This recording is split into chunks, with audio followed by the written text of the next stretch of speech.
Hey guys, Lego Empire bringing you guys another set review. Today we're looking at the set 75314 Bad Batch Shuttle. I'm sorry this review took a little bit longer than what I had wanted.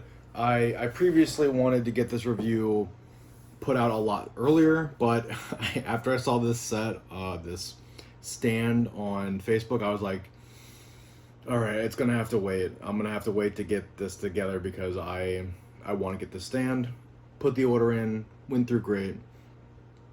And so where to start with the set? Um, so with the set, you get 5 figures and a droid. You get a gung droid, which pretty solid gung droid build.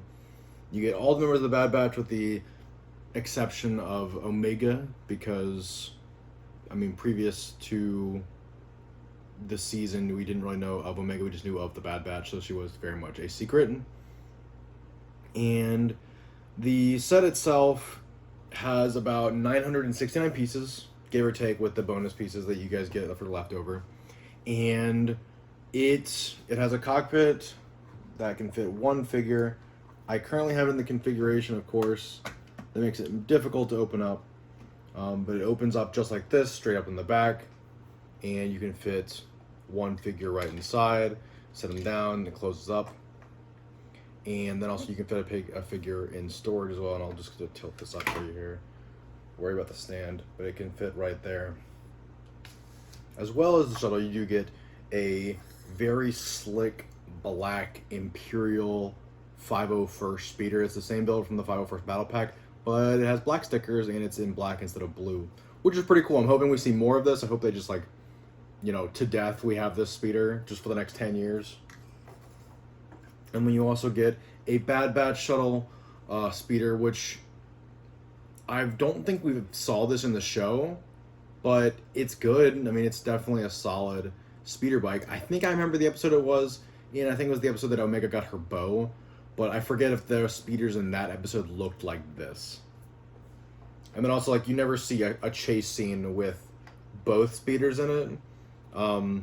There's a couple scenes with turbo tanks on some of the later episodes where you do see clone troopers on black speeders, but nothing where they're all together in one. Now, going on to the ship itself, though, I've replaced. There's an alternate version where you get two 2x1 gray plates and put them here instead of the flats. You can just push this together like this, and then you can pick it up by the back piece. I like that. It makes it easier to carry. As much as my sets are very much on display, they are not play sets. If you're going for a play set, I would definitely leave the flat plates on there like these, and just leave it on there so you can pull it up and play with it all you want. It is very swooshable. You pick it up like this and you can move it around. It's definitely pretty solid. Now we're gonna go ahead and get to the figures here really quick. We're gonna go through all 5 figures, and then we'll get into my final thoughts for the set itself. Alrighty, so going through all the figures from right to left here, we're gonna start with, oh man, I can't even remember his name. We're gonna start with Tick. I was trying to pronounce him like Omega does. So first we have Tech here with his goggles. They are always on. He comes with 2 blasters and some grenades, which I've had them hold. And he has a little backpack, which is kind of cool. And, leg printing, no arm printing, I don't think on any of these figures, unfortunately. So maybe next time we see them. The only thing that I find a little upsetting about this figure is most of the figures have 2 heads that don't really make sense to me. So he has this helmet, or this figure, but it doesn't look anything like Tech, I guess. But I guess all clones look alike, but just a little weird without his goggles. So I would keep the goggles on at all times, just the way that he looks good to me.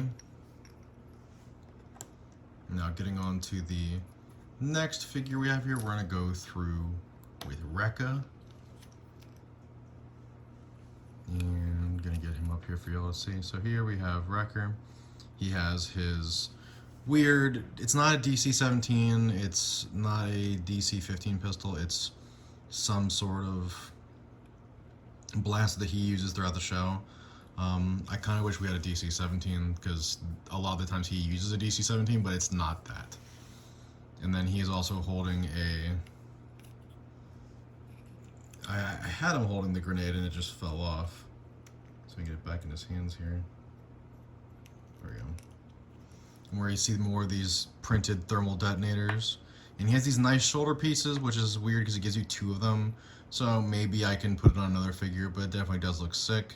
And again, we got more of that leg printing there. And we got more of the back printing as well. He has a back piece as well, so he could have a backpack if he wanted to. No, you know, that happened. And then next we have Hunter with his 2 knives, which I think he used only like, he had 1 knife most of the time, not 2, so. But he has 2, so there's that. Leg printing and arm printing, or leg printing and torso printing look fantastic. And his head printing looks really good too. I don't think necessarily he has another, yeah he does. So he has an angry face. Most of them have too. But yeah, he's definitely a takeaway character for this. He's definitely a reason to have this set in the first place. The figure that I'm honestly surprised we got in the first place was Echo. Echo was the one caveat to the Two-Face, because on the back of his head he just has, you know, computer equipment. You know, he has a what's the word? He has SSD and output and import ports on the back of his head. But he has arm printing. He has 1 arm printing for his robotic arm, and I believe he's the only one that actually had one. But he also has back printing and leg printing on the front, and a really cool torso print, which is nice too. Overall, they did this figure really well. He comes with a pistol, and I gave him a grenade. And now putting him back carefully. Obviously, I have all their helmets on the studs that come with this stand, so I'll go ahead and do a flyby with those here in a second as well. And then here we have my man Crosshair with his crosshair on his eyeball. He has his sniper rifle, or just a assault rifle rather, that come with other sets. Back printing full Imperial outfit with his Imperial helmet as well over there. Just doing a quick fly through of all of them with their helmets and their gear that you can see here. Has the piece count there on that stand. Alrighty, so what do I think of the Bad Batch Shuttle? Final thoughts. This set is absolutely worth the $100. If you have to pick between 2 or 3 sets this fall, whether you get the Duel of Mandalore and one of the other smaller sets, or this, I definitely recommend this, just because even without the stand, like, stand aside, but that was a lame dad joke. With disregarding the custom stands that you can buy for all your Lego sets, this set it's great. I mean, the wings fold into landed form or into its deployed form. It comes with 2 speeders, and it comes with 5 figures and a droid. I mean, I'm honestly surprised this set wasn't $120. I mean, it's definitely a set that has a lot of love put into it. The only thing that's a little weird is the coloration, which a lot of people have talked to death. However, I really don't think it's that bad. It's kind of grown on me. I feel like if this was all black or gray and black, it would take away from the set and it wouldn't pop as much. And as such, I think it's just better this way. But let me know what you guys think. I mean, do you guys already own this set? Are you going to buy one of these? Are you going to get the Duel of Mandalore instead? Do you think these figures are weird?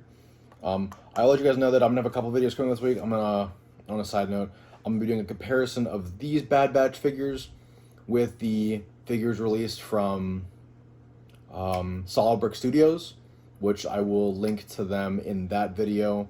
I will also be doing a figure review of how to sort what is fake and real Lego at conventions.